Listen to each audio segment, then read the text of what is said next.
ಒಟ್ಟಿನ ಮೇಲೆ ಹೊತ್ತಾಗಿದೆ. ಎಷ್ಟೊತ್ತ 9:10 ಗಂಟೆ ಆಗುತ್ತೆ. ಏನು ಮಾಡೋದು? ಇನ್ನೂ 4 ಮಾತು ಕೇಳೋಣ ಅಂತ ಹೇಳಿದ್ರೆ ನಮಗೆ ಕಣ್ಣೀರು ಬರ್ತವೆ. ಆದರೂ ಚಿಂತೆ ಇಲ್ಲ, ತಾವು ಇಲ್ಲಿಗೆ ಬಂದು ಅರ್ಥಪೂರ್ವವಾದಂಥ ಸ್ವಚ್ಛವಾದಂಥ 4 ಮಾತನ್ನು ಹೇಳಿದ್ರಲ್ಲ, ಅದು ಜೀವನದಲ್ಲಿ ಶಾಶ್ವತವಾಗಿ ಒಂದು ಅಂಶ. ನಿಮಗೂ ಕೂಡ ಅದು ಶಾಶ್ವತವಾಗಿ ನಿಮ್ಮ ಹೃದಯದಲ್ಲಿ ತುಂಬಿರಲಿ ಅಂತೇಳಿ ನಾನು ಹಾರೈಸ್ತೀನಿ. ಇಷ್ಟು ಮಾತನ್ನು ಹೇಳಿ ನಾನು ಇಲ್ಲಿ ನಡೆದಂತೆ ಎಲ್ಲರಿಗೂ ಕೂಡ ಕೃತಜ್ಞತೆಯನ್ನು ಸಲ್ಲಿಸ್ತೇನೆ.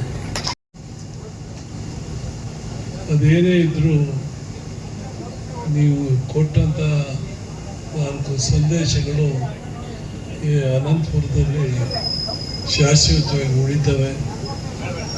ಆ ಕೆಲಸ ತಮ್ಮಿಂದ ಆಗಿದೆ ಅಂತ ತಿಳ್ಕೊಂಡು ತಮ್ಮೆಲ್ಲರಿಗೂ ಒಂದು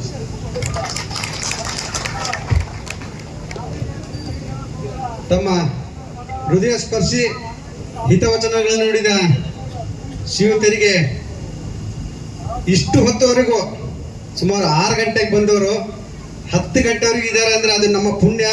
ಅವರಿಗೆ ನಾಗರಿಕರ ಪರವಾಗಿ ಶಿರಸಾಷ್ಟಾಂಗ ನಮಸ್ಕಾರ ಸಲ್ಲಿಸ್ತಾ ಭಾಷಣ ಸರ್.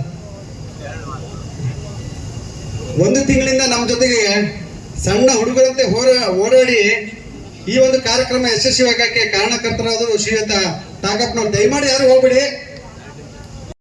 ಫಲವನ್ನು ನಾವು ನೋಡೋದಕ್ಕೆ, ಸಾಧನೆ ಮಾಡೋದಕ್ಕೆ ಸಾಧ್ಯವಾಗ್ತದೆ. ಆದಾಗ್ಯೂ ಕೂಡ ಭವಿಷ್ಯ ನಮ್ಮನ್ನು ನಿರ್ಧಾರ ಮಾಡುತ್ತೆ ಅನ್ನೋ ನಂಬಿಕೆಯನ್ನು ನಾನು ಇಟ್ಕೊಂಡಿದ್ದೀನಿ. ಅದನ್ನು ನಿಮ್ಮಿಂದ ಪ್ಲೆಜರ್ ಸರ್. Thank you.